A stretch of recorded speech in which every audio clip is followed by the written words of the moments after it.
Good day, I am Alice Akar and I am here to discuss about the one of the issue that our country is facing right now, which is the teenage pregnancy. So the topic that I have chosen is taking the age off of teenage pregnancy.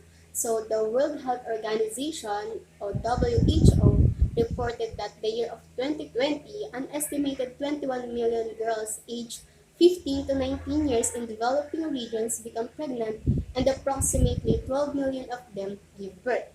At least 777,000 births occur to adolescent girls younger than 15 years in developing countries. The estimated global adolescent-specific fertility rate has been declined by 11.6% over the 20 years. The Philippines is one of the countries that has recorded a total of 180,916,000 live births among adolescents aged 10 to 19 in 2019, according to the data of the Civil Registration and Vital Statistics System of the Philippine Statistics.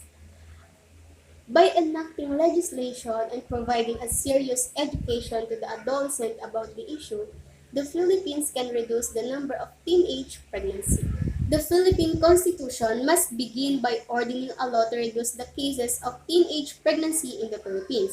The unintended number of pregnancies is projected each year by the University of the Philippines Population Institute or UPPI and the United Nations Population Fund or UNFPA. According to UPPI and UNFPA research, the expected number of unintended pregnancies will rise from 84,000 to 102,000 as a result of community quarantine, including teenage mothers. This is according to GMA Public Affairs year 2021. According to Sohil 2001, reported that the welfare law enacted in 1996 in USA or United States of America made by the former President Bill Clinton contained numerous provisions designed to reduce teen out-of-wedlock childbearing, including a requirement that teen mothers complete high school or the equivalent and live at home or in other supervised setting. The second one is a billion performance bonus tied to the law's goals, which include reducing of out-of-wedlock pregnancies. The third one is the flexibility for states to deny benefits to teen mothers and the requirement that states set goals and take actions to reduce out-of-wedlock pregnancies with special emphasis to teenage pregnancies. So, 2 years after the enactment of welfare reform, the new law is being hailed as a great success. Caseloads has been declined by one-third since the law was signed, and with fewer individuals to support, the states are flush with money. This welfare law helped the state to discourage teen pregnancy in the year of the 1970s and the early 1980s.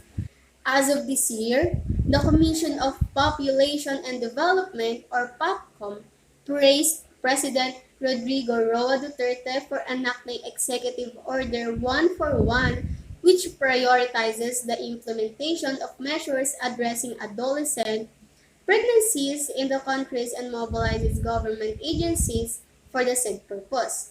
Since this is only an executive order, it can be cancelled at any time by the President or after the term.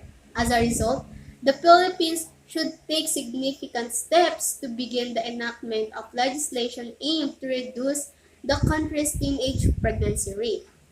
Because adolescent pregnancy affects not only the life of the adolescent, but also the education and the future of our youth, as well as the Philippines' poverty situation. On the other hand, the Indigenous People Rights Acts or IPRA law, which states that there is no stated policy for indigenous people to have a legal age to marry or to bear a child, will be affected. Teenage pregnancy is natural for the Palawan tribe, which strictly adheres to the Duway tradition, and Palawan women can marry and have children at the age of 13. The Palawan tribe has a high number of teenage mothers not only because of the Duway tradition, but also because of the Palawan tribe is an educated people. This is based from this is according to GMA Public Affairs 2020. The tribe is unaware of the country's current problem with teenage pregnancy. The tradition will not simply vanish. We all know that. The Duay tradition is significant to Palawan tribes. Tradition cannot be altered or dissociated. However, the Palawan tribe can be educated since the IPRA law cannot be replaced by providing a serious sex education, support, and assistance to the Palawan tribe. The Palawan tribe can improve decision making, addressing and reducing the issue of teenage pregnancy not only in the province where they live, but throughout the country.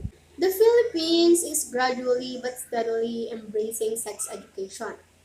Sexuality education, according to Dr. Chandra Mouli, a World Health Organization sexual and reproductive expert, includes three components that could benefit adolescents.